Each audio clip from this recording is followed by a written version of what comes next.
Неустойчивый характер природно-климатических условий Сибири заставил сибиряков выработать целую систему мер, направленных на защиту от стихийных бедствий. Исключительное значение в крестьянской среде придавали состоянию погоды, от которой, как считалось, зависел будущий урожай. Состояние природного окружения воспринималось крестьянами как выражение милости Божьей, либо как знак кары Господней. Таким образом, причины стихийных бедствий воспринимались крестьянами как наказание за несоблюдение определенных запретов и предписаний. Наиболее частым прегрешением подобного рода считалось нарушение запрета работать в так называемые грозные дни или грозные праздники. Наиболее известным праздником подобного рода был День Ильи Пророка или Ильи Громоносного, как называли его крестьяне-сибиряки. Сибиряки верили, что по его воле бывают проливные дожди, наводнения, засухи и безводье. Борьба с засухой и другими стихийными бедствиями во второй половине XIX – начале XX веков включала в себя разнообразные способы, которые предполагали участие священников, служение молебнов и организацию крестных ходов. Корреспондент Русского географического общества из Томской губернии по этому поводу писал: в случае засухи, несвоевременной стужи, а также при пожарах, неурожае хлеба, скотских падежах и на людей разных болезнях, крестьяне просят служить молебны с водоосвящением и обносят иконы в круг селений. И аналогичные меры, как рассказывали мои собеседники в экспедициях, принимались также при нашествии на поля насекомых-вредителей.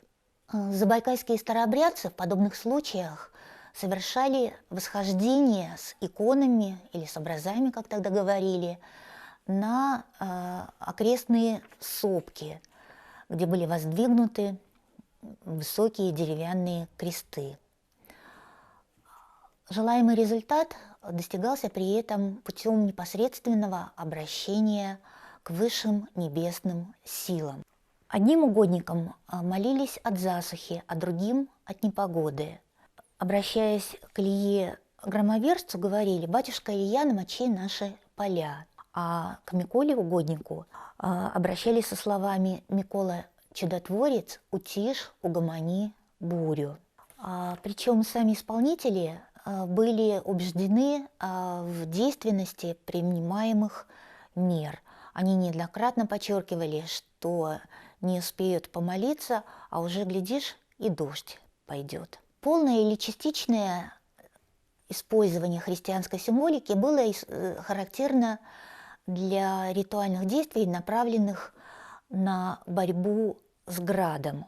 Очень часто в подобных случаях, как мне приходилось слышать, использовали разного рода печную утварь: хлебную лопату, клюку, ухват, сковородник и другие предметы, имевшие непосредственное отношение к русской печи. Хочу подчеркнуть, что такой способ борьбы с грозой и градом существовал повсеместно. Мои собеседники говорили, что у хорошей хозяйки всегда наготове находится печная утварь, чтобы защитить посевы от града. Причины такого необычного и, прямо скажем, странного поведения для современного человека заключались в следующем. Перечисленные предметы, имевшие отношение к русской печке, в то же время воспринимались традиционном мировоззрении как предметы, имевшие отношение к стихии огня. И именно поэтому в данных случаях они играли роль своего рода магических орудий в борьбе с небесной водой. Точно такую же роль могли играть и христианские символы, например, иконы. Для защиты урожая от грозы или града в крестьянском хозяйстве могла, к примеру, использоваться икона «Неопалимая купина», на которой изображается Богородица в центре горящего куста. И несколько списков таких икон имеется в нашем институтском музее. Завершая разговор о способах противостояния сибирских крестьян разным стихийным бедствиям, хотела бы обратить внимание, что длительная приверженность их подобного рода религиозно-магическим практикам объяснялась не только недостатком средств и возможностей обращения к аграрным и техническим новшествам. Регулярное воспроизведение крестьянами обычаев и обрядов народного календаря, а также ритуальных действий для борьбы со стихийными бедствиями помогало им преодолевать ощущение фатальной зависимости от природного окружения. Оно создавало своего рода иллюзию активного воздействия на естественный ход природных процессов. И особенно наглядно это проявлялось в действиях, направленных непосредственно на защиту от грозы, града и других стихийных бедствий.